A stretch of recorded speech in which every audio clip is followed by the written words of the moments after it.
Dear friends, नमस्कार। मैं हूँ राजेश कुमार चौधरी। हम सभी जिंदगी में कभी न कभी कठिनाई के दौर से गुजरते हैं। कभी कारण खुद हम होते हैं और कभी बाहरी कारण होता है। कभी कभी कारण हमारे कंट्रोल से बाहर होता है, जैसे अभी कोविड-19 में। दोस्तों, जिंदगी कितनी भी मिजरेबल हो, उसमें इनहेरेंट पोटेंशियल, अंदरूनी संभावना रहती है। आइए हम लोग एक भटके हुए युवक की संघर्ष की सच्ची कहानी सुनते हैं।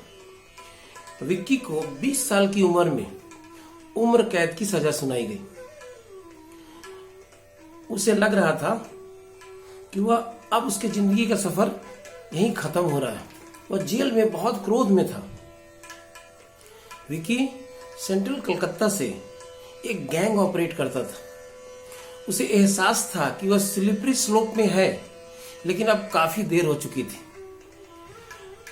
शहर के पावरफुल और प्रभावशाली लोग उसका इस्तेमाल करते थे। इसी सिलसिला में एक बिजनेसमैन ने उसे अपने ऑफिस में बुलाया, गुप्त सूचना पुलिस को दी और वह पकड़ा गया।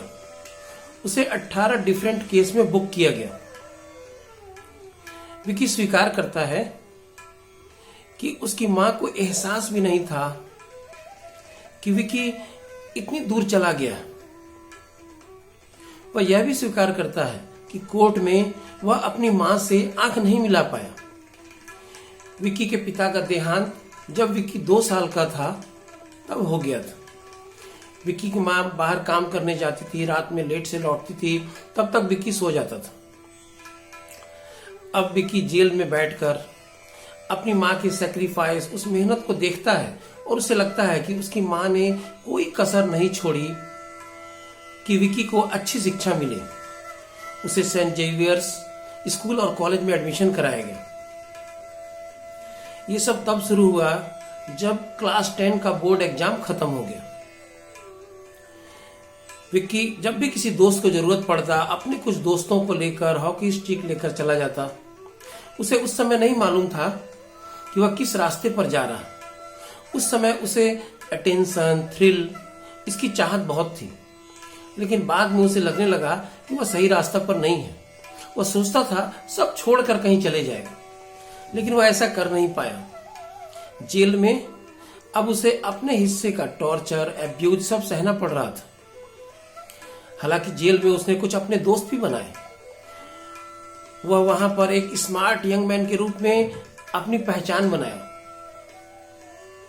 उस समय जेल में जो इंस्पेक्टर जनरल ऑफ प्रिजन थे, वो श्री बीडी शर्मा थे। उन्होंने कैदियों के लिए एक डांस थेरेपी वर्कशॉप शुरू कराया। विक्की भी उसमें पार्टिसिपेट किया। उस डांस थेरेपी वर्कशॉप को डांसर आलोक नंदा रॉय ने कंडक्ट किया। विक्की उसमें अच्छा काम करता था। विक्की को वहां पर रविन्द्रनाथ टैगोर द्वारा रचित वाल्मीकि प्रतिभा में डाकू रत्नाकर का रोल करने को मिला। विक्की बहुत अच्छा उसमें परफॉर्म किया। बाद में विक्की को जेल के बाहर से भी कुछ परफॉर्मेंस का ऑफर मिला। जेल अथॉरिटी ने उसे परमिट नहीं किया, लेकिन एक परफॉर्मेंस के लिए डांसर आलोक नंदा राय ने अपनी गारंटी देकर उसे बाहर जाने का परमिशन दिलाया। विक्की 9 साल जेल में रहा। सबूत के अभाव में उसे छोड़ दिया गया। विक्की की मां चाहती थी कि अब विक्की कलकत्ता छोड़ दे, लेकिन विक्की वहीं रहा। विक्की काम ढूंढने लगा।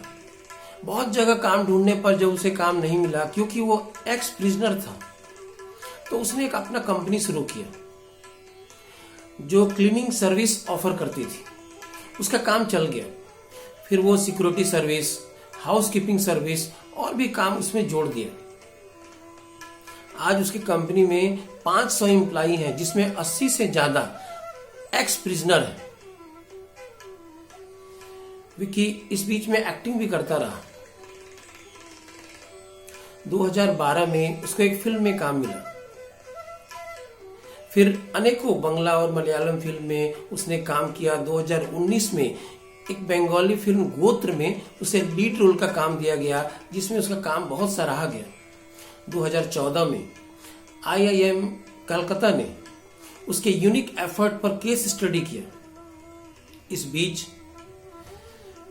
विकी ने एक थिएटर का स्थापना किया जो समाज में उपेक्षित लोगों के लिए था, जैसे एक्स प्रिजनर हो, ट्रांसजेंडर हो, सेक्स वर्कर हो, ड्रग एडिक्ट हो। उसमें वो उस थिएटर में थेरेपी द्वारा उसमें बदलाव लाकर फिर उसे काम दिलाने में मदद करता था। 2016 में विकी ने मौमिता से शादी की, जो एक डेंटिस्ट और अवार्ड विनिंग बंगाली राइटर है। दोस्तों, विकी ने अपने मिजरेबल लाइफ को सफल ही नहीं बनाया, बल्कि समाज में बहुत कंस्ट्रक्टिव चेंज लाया। जिंदगी कितने भी मिजरेबल हो, उसमें इनहेरेंट पोटेंशियल, अंदरूनी संभावना रहती है। हम जिस भी परिस्थिति में हो, हम इसे सुंदर और बेहतर बना सकते हैं। मैं आपसे आग्रह करता हूं कि इस वीडियो को आप ज्यादा से ज्यादा युवा को शेयर करें। सुनने के लिए धन्यवाद।